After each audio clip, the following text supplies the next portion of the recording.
and 6 right now on the WHAS 1119, Norton's Big East End investment. A massive new children's hospital on the way for Louisville. And now, your feedback to the CEO. When Norton decided to relocate here, it was for the betterment of the whole community, not just us. The night team is there, hearing why Norton is trying to convince the community they don't need to travel far for specialized care. And then, a new grant helping dispatchers communicate better in southern Indiana. It's a start. Anytime you can add, bolster your communication systems, it's money well spent all the way around. We're in Orange County, Indiana, learning how it's helping first responders tonight.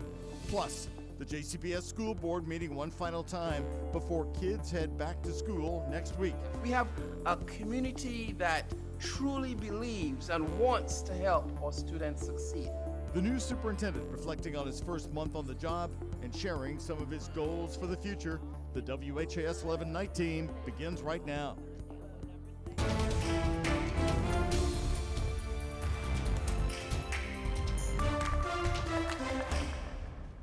Louisville's Norton Healthcare is expanding to build a major children's hospital campus in eastern Jefferson County. The CEO tonight taking questions about what that campus should include. Hello, everybody, and thank you very much for joining us on the night team. I'm Doug Proffitt.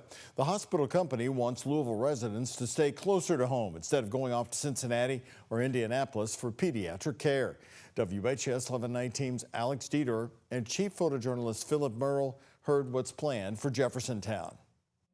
We want people to turn their cars back away from the north instead of heading to Cincinnati, come to Tucker Station Road. A massive new Norton Pediatric campus is coming to East Jefferson County. This notable multicolored Norton children's balloon is expanding its reach. He sees that balloon. He says, I got my cast on and off there. For the Taylor family, we've been with Norton since we became parents. The expansion here locally brings a sense of relief to the family of 4. I know times during COVID and RSV cases, the hospitals were full. We went through issues where we thought we were going to have to go to Nashville or Cincinnati to get help. So to have a facility like this here in Louisville, right in your own backyard to help you when you're in need is going to be fantastic for the whole community. 155 acres here along Tucker Station Road will be dedicated solely to pediatric patients and their families. This is a regional children's hospital facility, so it's important that we be at a place that's accessible. And when you look at the location here, you see I-64 headed both in directions, and then you see I-265 just a little ways from that. Norton CEO Russ Cox says the healthcare company is not moving or closing the downtown Norton Children's location, just expanding to other parts of the city. We've already established a great pediatric presence. What's hampered us has been our inability to grow. One of the concerns he addressed at the first community listening session, asking you what you want to see at the new campus, which is set to have walkable green space and, given its size, its own transportation. Jeffersontown Mayor Carol Pike sees the campus as a benefit to both families and the local workforce. We're expecting 1,000 employees, and probably none of those employees are going to be paid less than $60,000 a year. And you figure that, I mean, it's going to bring us in millions of dollars, a year. The notable balloon taking flight from downtown to Jeffersontown. In Jeffersontown, Alex Dieter of the WHAS 11 night team on your side. No official groundbreaking has been released just yet by Norton. Norton says they want to take the next 18 months to focus on community input.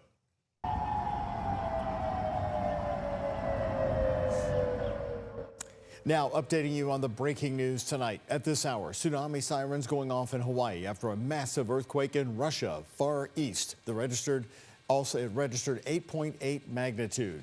The Pacific Tsunami Warning Center says a tsunami had been generated by that earthquake that could cause damage along the coastlines of all the Hawaiian Islands. Russian news agencies reporting the quake sent people running right out into the streets. Cabinets toppled inside homes. Mirrors were broken, cars swayed in the street, and balconies on buildings shook noticeably. Now officials are warning that massive waves could be hitting the coast of Hawaii as early as 1:30 a.m. Eastern Time. And now we wanted to give you a live look off the coast of northern Japan.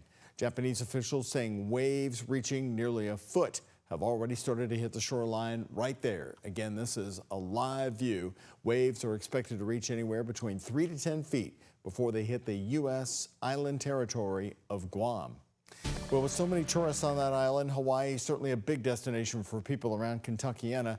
Chief Meteorologist Mallory Schnell joins me on the night team with more on that and a look to another uncomfortable night around Kentuckiana. Mallory? Hey there, Doug. As you mentioned, all of these warnings and advisories for the tsunami triggered by this 8.8 magnitude earthquake off the coast of Russia, the depth as far as 12 miles into the earth there. And this could be the strongest earthquake we've seen since 2011 because earthquakes, they're measured on the Richter scale that goes from 1 to 10. You don't get 8s very often. That happens about once a year, but this one was closer to 9, which happens about once every 10 years. So these can do a lot of damage. And in addition to that, all of these areas worried about tsunamis, large waves. Of course, we have those tsunami warnings off the islands of Alaska and the entire islands of Hawaii there. And then along the west coast, they're under a tsunami advisory. So this is something that, of course, we will continue to monitor through the overnight hours and into tomorrow as well. Back here at home, heat, that's the big story. We're under this heat advisory for one more day, extreme heat warning in that hot pink color from Jasper down to Litchfield and areas off to the west and southwest through Wednesday evening. Tonight, temperatures still in the 80s in Louisville will drop down into the 70s under mostly clear skies. And then, of course, yes, we're back into the 90s tomorrow, mid-90s for highs, dew points in the 70s, feel like temperatures in the triple digits. But that long-awaited front that arrives on Thursday, and that's going to cool things off just in time for the weekend. We'll take a full look at our 7-day forecasts coming up in just a bit, Doug. Mallory, thank you. New on the night team, breaking communication barriers in rural southern Indiana. We're in Orange County tonight, hearing from first responders who say communication is key when it comes to emergencies. WHAS11 night team's Jose Alonso tells us how firefighters, police, and EMTs are able to make sure the dispatch copies. J4, please. When an emergency is called in Orange County, Indiana, these are the dispatchers ready to send first responders. But there's been a known communication problem within rural areas. In a valley in Southeast Township where we have a fire department, and they will attest that radio communications down there is horrible. Cell phone communication is non-existent. It's just so hilly that you cannot get out. Ronald Roach, the fire chief in the town of Orleans, Indiana, says radio frequencies would become weak or inactive within the thick forests and hills of Orange County. Knowing that you can communicate back to dispatch or your incoming deputy or your incoming police officer, EMS, helicopter, whatever, it's paramount. We have mutual aid agreements with all departments in the county, and there's some areas in the county that are not as good as others. That's why a local organization decided to invest into 911 dispatch. Orange County Community Foundations Incorporated recently gave the agency a $7,000 grant. We have about 7 dispatchers, and they work here 24 hours a day. We're a 24/7 operation, and this new system, it mimics the old system quite a bit. It's just a different radio type system. Sheriff Davey Henderson says this funding helped them boost their radio frequencies to 800 megahertz. In other words, it keeps a solid line of communication between dispatch and field personnel. Without communication, everything fails logistically. And when that happens, it takes a world to get it back together. Another safety measure added by Orange County first responders to ensure these Hoosiers stay safe. Reporting in Paoli, Jose Alonso, WHAS11 night team on your side. Tonight, we also talked with the town of Paoli council member Bobby Bostock about how they are helping fund emergency services. He says right now the town is navigating a budget cut from the restructuring of taxes from House Bill number 1 in Indianapolis.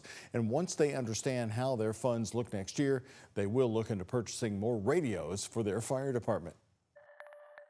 You know, as I arrived, I was very purposeful, and I wanted to get to know as much as I can. I wanted to get to understand what makes JCPS work and work well, and what does our community see in JCPS.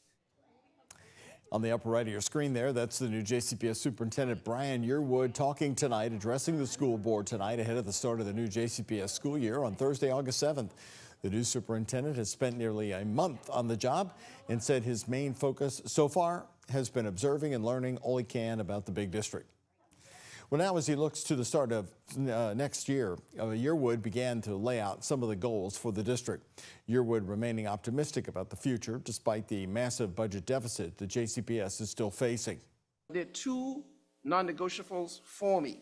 One is making sure that we maintain our pay for staff, making sure that there's raises, appropriate raises for teachers and staff. And two, to make sure that we preserve the integrity of the instructional environment in our schools. Yearwood acknowledging the district would need to make tough cuts. He also acknowledged the academic progress of the district. A closer look at some of the scores showed some test scores were dropping instead of growing.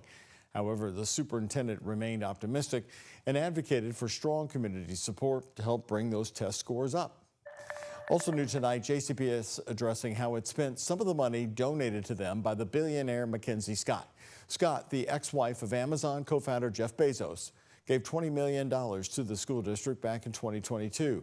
Tonight, school board members said that some of the money had been used to pay for a special billboard honoring the outgoing superintendent, Marty Polio, for his work. Polio originally said the Scott money would be earmarked to close funding gaps in high poverty schools in Louisville. During the board meeting tonight, JCPS Chief Financial Officer Eddie Munns showed that most of that money spent has gone directly to schools.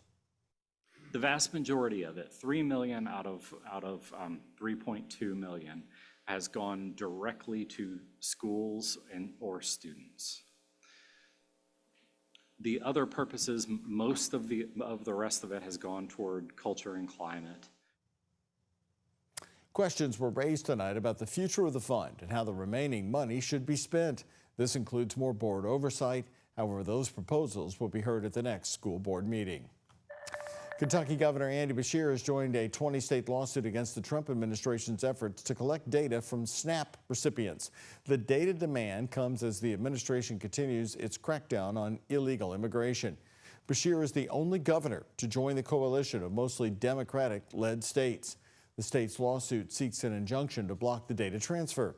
In the meantime, states' attorneys general in the SNAP lawsuit said they will not disclose what they consider to be private information of recipients as they feel it would violate privacy laws. The Jeffrey Epstein saga may soon have a new chapter. His convicted accomplice, Ghislaine Maxwell, has offered to testify before Congress with significant conditions, and they include a formal immunity grant and having the interview somewhere other than the correctional facility where she's currently serving her sentence. Maxwell's attorneys also told lawmakers that she would be eager to speak if President Donald Trump grants her a pardon or commutes her sentence. Her attorneys say they don't want to comprise an appeal of her conviction by testifying to Congress. A committee spokeswoman saying congressional immunity will not be offered.